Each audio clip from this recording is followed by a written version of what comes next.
If you touch my drums, I will stab you in the neck with a knife.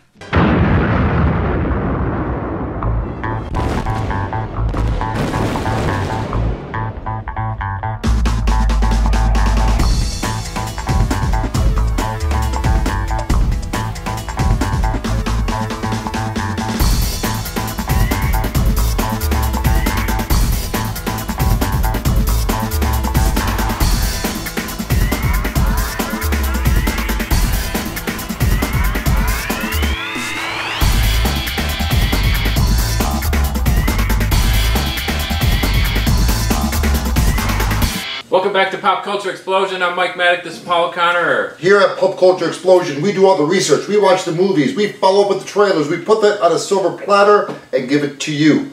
Mike, what are we talking about today? Today we're talking about Suicide Squad. Suicide Squad. Oh, that DC Warner Brothers movie that we've been waiting a whole year for.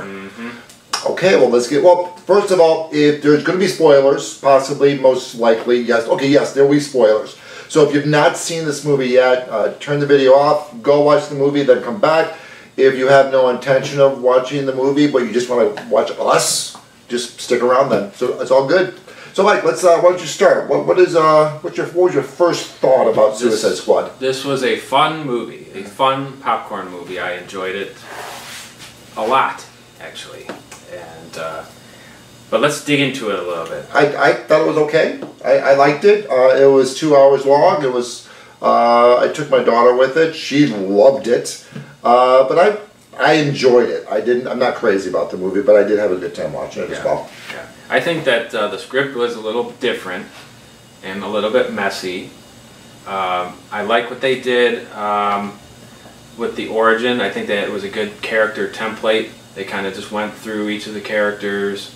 Got you up to speed who they are, their names, so you kind of go to the rest of the movie. And I liked how Batman was pretty much included in almost Batman, all the awesome. origins, so that was pretty cool. Yes, very awesome. Yeah. And kind of a surprise, like you got little clips of him, so you knew he was going to be there, but I liked the capacity that he was in it. No, I think they had just the right amount of Batman just to give us a teaser with him.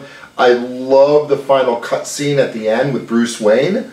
That was awesome. Yeah, like, let my team do it. Yeah, exactly. That's what you're doing. And what's so cool is, we always see Batman being a badass, and here we have Bruce Wayne just being, yeah, I'm a billionaire, I'm a genius, I got this where you messed up. And it was really good. And telling that to Waller on top of it. Yes, I think he's one of the few people that can tell that to her. Yes, yes. Yes. So, and I think that the characters were very enjoyable, and I think they outweighed the flaws of the movie, because it was just you just had a good time with it, not trying to think too deep on it, because the story was very weak in terms of the plot of the movie, because you got stories with the characters, so that was good. I don't think that this type of movie really is going to be plot driven. I mean, the fans that are watching this movie, they're not watching for an Oscar award winning movie. They want to see their favorite bad guys becoming good guys. They want to see the Joker, they want to see Harley Quinn, and they want to see Batman. And I think because of that, I don't think you need to have a rich plot, and I don't think they would have had time for a rich plot because they were doing those origin stories for those characters. Well, now you can cherry pick the characters for any separate spin-off movies. Like, we definitely want to see Harley Quinn, we want to see the Joker, we want to see, obviously, more Batman, and I could maybe see Deadshot doing a film. The other characters, I don't know. Those are definitely side Captain Boomerang. That character was just annoying. I was waiting for him to get killed or whatever. Yeah, I was expecting that too. But let's bring up the Joker. I mean, there was such hype about this. Very different kind of Joker. I think that he lacked Heath Ledger had like a charisma, personality going on. I think this guy was just homicidal, scary. I enjoyed it, but it's just way different. I don't think though that we have enough information to really gauge how this Joker really is. Not enough. No. I mean, by far. And again, whoever's playing the next Joker, between Jack Nicholson and Heath Ledger, you have some massive shoes to fill. And immediately when the first images of him came out, people either loved him or hated him. There was no, oh, this will be okay. No, I mean, I personally, I like this new Joker. Yeah, I was on the fence the whole time. I wanted to wait till I actually saw it, you know. No, I was pretty much on board. I think he brought it as far as character, like losing himself in the character. Yeah, he lost himself as a character, and he pissed off the entire cast while he did that. Yeah. He was giving them gifts of dead pigs, dead rodents.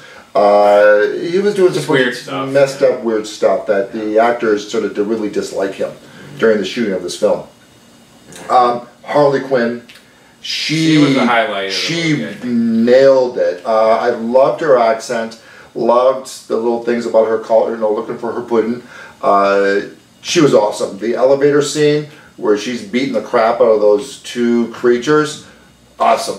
And then the doors open and she's like, what? As she walks out, it was just, she was the highlight for me for this movie. I thought she was a lot of fun. And the relationship between her and the Joker will always never be truly understood. And it was just really, she was awesome. Well, it left us wanting more of that, you know. Maybe the whole movie could have been Batman, Joker, Harley Quinn. Well, you know, and maybe that's what it'll be with hopefully Affleck's that's what we'll get with Ben Affleck. Yeah. So, you know, and I enjoyed, here's the thing with Will Smith, you know, in the 90s, he kind of was like reigning the box office during the summertime with like an Independence Day or like Men in Black, whatever. Mm-hmm. So I hadn't seen that Will Smith since then. Yeah, until this movie. I think that this was one of those times where he kind of reminded me, there's Will Smith again from like back in the day. You know, he kind of was the lead character in the movie and stuff, and he was enjoyable. I liked his portrayal of the character. And I love the relationship between him and his daughter. You know, as being a father of two daughters, that type of story always pulls a tear to my eye. And well, it humanized him. Oh, very much so. Very much so. He wasn't just some, well, bad guy. Mm-hmm. So yeah, again, Will Smith he brought his acting chops right on board. He is also going to be one of the most memorable characters of this film. Mm-hmm. So, Mike, on a scale of 1 to 10, how would you rate this movie? I'm gonna go 7.5. 7.5. Well, he's being generous. I'm around a 6.57. This is not a. I'm not going to watch this movie again and again and again. I'm not going to be looking for clips on YouTube for different scenes that I really enjoyed. There were some fun moments for me in the movie, but there was about a third of it that kind of made me yawn. Mm-hmm. Well, I would probably go see it again at the theater if I have the opportunity, and we'll probably own it on DVD as well, Blu-ray. So yeah, I won't. No, it's part of the collection. You know, you have to. You know. Well, thank you very much for watching today's episode. If you agree, disagree, you have any thoughts of your own, please put them in the comment section below. Like this video, subscribe to the channel for future videos, and you'll see some of our past stuff as well. And hey, share this with your friends. We'd love to hear your thoughts. Mm-hmm. Continue the conversation below, right? Peace out.